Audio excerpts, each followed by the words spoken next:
हमारे साथ छत्तीसगढ़ के मुख्यमंत्री भूपेश बघेल हैं, जिनके ऊपर हिमाचल प्रदेश में कांग्रेस की नैया पार लगाने की जिम्मेदारी है। सीनियर ऑब्जर्वर हैं सर। आपने तूफानी दौरा किया हिमाचल प्रदेश का, कई बार आप आए, कई बार गए। सबसे बड़ा मुद्दा आपको हिमाचल प्रदेश में क्या लगा? सबसे बड़ा मुद्दा है यहाँ बेरोजगारी और महंगाई। आम जनता इससे त्रस्त है। आय उसके कम होती जा रही है और खर्च है वो बढ़ते जा रहा है। और इसी पूरे हिमाचल की जनता, चाहे वो किसान हो, चाहे वो नौजवान हो, चाहे घरेलू महिलाएं हो, चाहे वो नौकरी पेशा लोग हों, वो सब लोग इस बात से त्रस्त हैं। तो इसलिए ये महंगाई बेरोजगारी बड़ा मुद्दा है। इसलिए आप लोगों ने पहली कैबिनेट की बैठक में 1 लाख सरकारी नौकरी, ओल्ड पेंशन स्कीम, 1500 रुपये महिलाओं को हर एक महीने दी जाने की बात रखी है। बिल्कुल सही है कहा, क्योंकि जो हम लोग ज़मीन में जो अध्ययन किया वो यही था। और इसके पहले जो चुनाव हुआ मंडी का और 3 विधानसभा का, उसमें भी ये मुद्दे रहे हैं। और सरकार होते हुए भी चारों चुनाव हार गए भारतीय जनता पार्टी। तो ये अपने आप में बड़ा मुद्दा है। और उसको अध्ययन करते हुए आखिर लोगों की आय में कैसे वृद्धि हो, इसलिए हम लोगों ने जहाँ महिलाओं को 1500 रुपया देने की बात कही, 300 यूनिट तक बिजली बिल माफ़ करने की बात कही है, उसके बाद दूध भी खरीदने की बात है, गोबर भी खरीदने की बात है। बागबान की जो उपज है, किसानों की जो फसल उपज हो रही है खेतों में, उसकी कीमत कैसे तय हो, वो उनके अधिकार में होना चाहिए, न कि किसी उद्योगपति के हाथ में। तो ये सारी जो योजना है वो लोगों के आय में वृद्धि करने की है। सर, आप तो एक प्रदेश के मुख्यमंत्री हैं। इन सारे बातों में पैसा काफ़ी ज़्यादा इन्वेस्ट होगा, काफ़ी ज़्यादा पैसा खर्च होगा। पैसा आएगा कहाँ से? क्योंकि जयराम सरकार जो है वो पहले से कर्ज में डूबी हुई है। देखिए, अर्थव्यवस्था आपको किस प्रकार से घुमाना है, पहिया किस दिशा में घूमे, इस दिशा में घूमे क्या इस दिशा में घूमे। ये लोग इस दिशा में घुमाए तो हुआ क्या, अभी जो अर्थव्यवस्था भारतीय जनता पार्टी की है वो ये है कि आम जनता, चाहे वो मजदूर हो, किसान हो, महिला हो, चाहे नौकरी पेशा लोग हों, वो सब के पैसे निकाल के वो चंद उद्योगपतियों की जेब में डालने का काम कर रहा है। हमारी जो नीति कांग्रेस की नीति है वो लोगों के आय में वृद्धि हो। मनरेगा हमने किया, किसान के ऋण माफ़ी हमने किया, और फूड सिक्योरिटी बिल हमने लागू किया। यदि सेंट्रल की बात करें, राज्यों में भी लोगों के आय में वृद्धि हो तो नौकरी कैसे ज़्यादा से ज़्यादा लोगों को दे सकते हैं, रोज़गार कैसे ज़्यादा से ज़्यादा मिल सके, ये हमारी कोशिश। तो ये जब ये पैसा आम जनता जेब में जाएगा, सरकार के पैसा, तो होगा क्या, बाज़ार में पैसा आएगा, लोगों की क्रय शक्ति बढ़ेगी, और क्रय शक्ति बढ़ेगी तो निश्चित रूप से उन चीज़ों को उपयोग भी बढ़ेगा। तो जब उसमें जब बिक्री होगी तो टैक्स भी मिलेगा राज्य को। तो ये जो कह रहे हैं कि पैसा कहाँ से आएगा, ये सवाल 2018 में मुझसे भी पूछा गया। छत्तीसगढ़ में जब हमने कहा कि ऋण माफ़ी करेंगे, 2500 रुपये क्विंटल में धान खरीदी करेंगे, 400 यूनिट तक बिजली बिल आधा देंगे, तेंदुपत्ता 4000 प्रति मानक बोरा दर से खरीदेंगे, तब यही सवाल भारतीय जनता पार्टी द्वारा वहाँ भी किया गया था। और आज 4 साल बीत गया छत्तीसगढ़ में, वहाँ के तेंदुपत्ता संग्राहक को 4000 रुपये प्रति मानक बोरा मिल रहा है, बिजली बिल 400 यूनिट तक आधा मिल रहा है, 35 किलो चावल हर परिवार को मिल रहा है, और साथ ही 2500 रुपये क्विंटल में जो धान खरीदने की बात किए थे वो भी मिल रहा है, बल्कि अब तो बढ़ गया, 2640 रुपये पड़ रहा है। लेकिन जयराम ठाकुर सरकार 4 बार हो गया मार्केट से लोन लेते, अभी छत्तीसगढ़ में इस वित्तीय वर्ष हमने 1 बार भी लोन नहीं लिया। सर, आपने अपने दम पे इतना सारा काम किया छत्तीसगढ़ में, लेकिन ये डबल इंजन सरकार की बात लगातार प्रधानमंत्री कहते हैं। हर एक जनसभा में डबल इंजन की सरकार, इतने सारे राज्यों में बीजेपी की सरकार है। क्या वाकई आपको लगता है कि केंद्र सरकार की तरफ से मदद मिलने पे आपका काम या राज्य सरकार का काम काफ़ी आसान हो जाता है? यदि हिमाचल प्रदेश में केंद्र सरकार की तरफ से मदद मिली होती तो 4 बार लोन क्यों लेता? यदि केंद्र सरकार से मदद मिली होती तो राष्ट्रीय राजमार्ग कितने बनाए?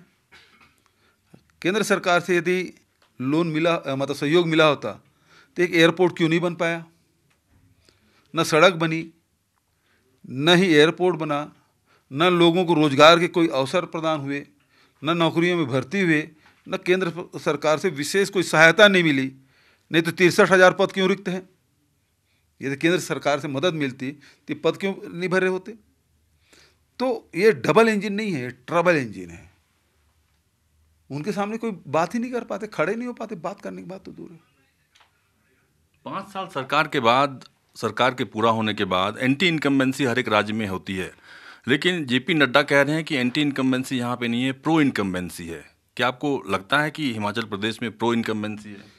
देखिए, जनता में तो इनके खिलाफ इस सरकार की कोई छवि रही नहीं, और इस कारण से जयराम ठाकुर जी अपने सरकार की उपलब्धियों के आधार पर वोट नहीं मांग रहे हैं, वो राष्ट्रीय और अंतर्राष्ट्रीय मुद्दे पे वोट मांग रहे हैं।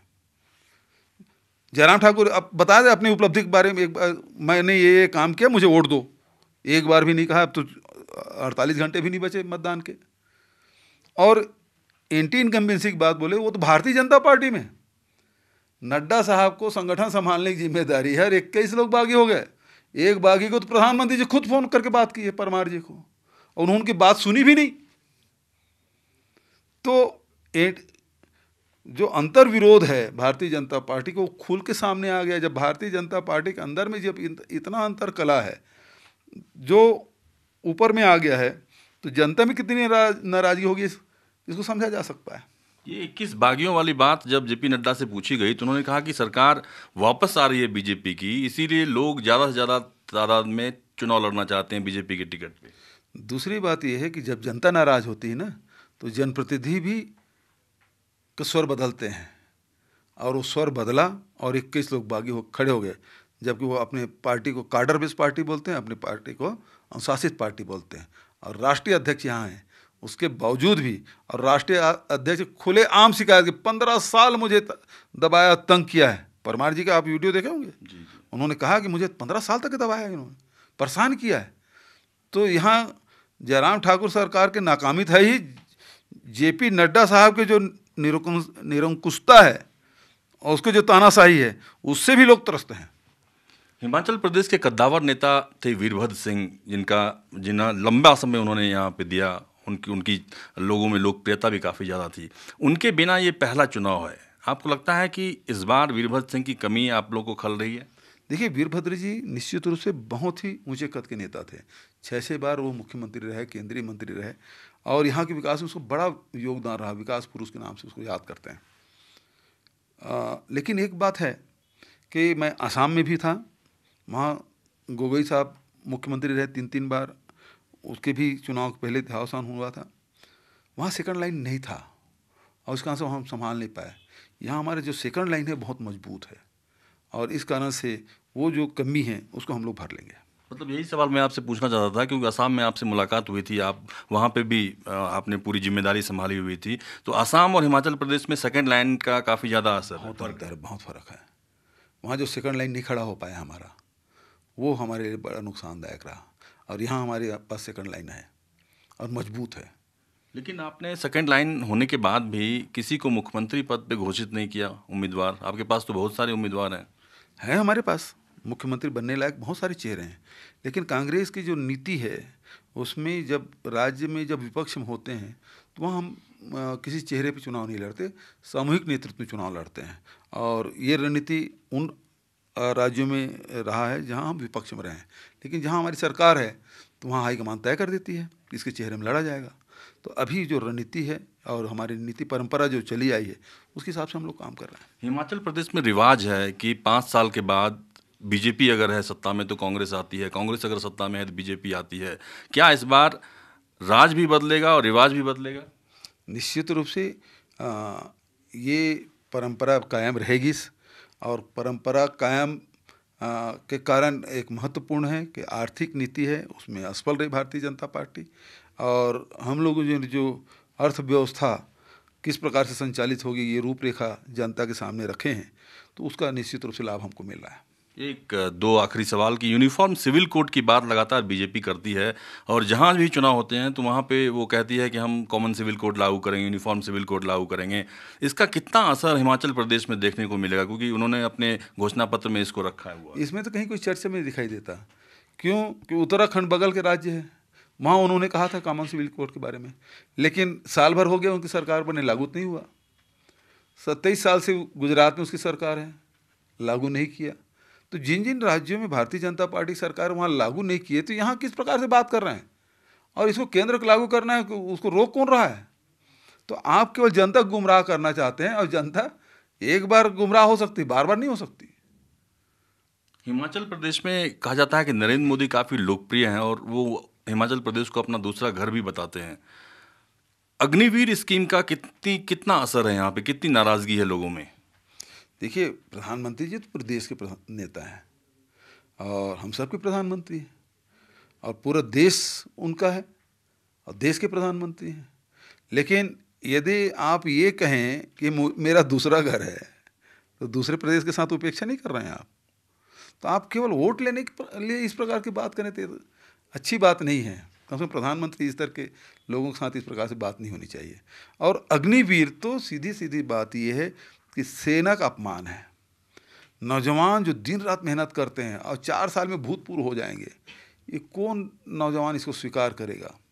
और इसका निश्चित रूप से खामियाजा यहाँ हिमाचल में भी भोगना पड़ेगा उनको। धन्यवाद। ये थे भूपेश बघेल, जिन्होंने अलग अलग मुद्दों पर हमसे विस्तार से बात की। कैमरा पर्सन संजय सिंह के साथ अमन कुमार, शिमला, न्यूज़ 24। नमस्कार, मैं हूं मानक गुप्ता। अगर आपको हमारा ये वीडियो पसंद आया हो तो इसे लाइक और शेयर जरूर करें, और हाँ, हमें सब्सक्राइब और फॉलो करना ना भूलें, ताकि आप देश और दुनिया की कोई खबर मिस ना करें। तो जुड़े रहिए हमारे साथ और देखते रहिए न्यूज़ 24।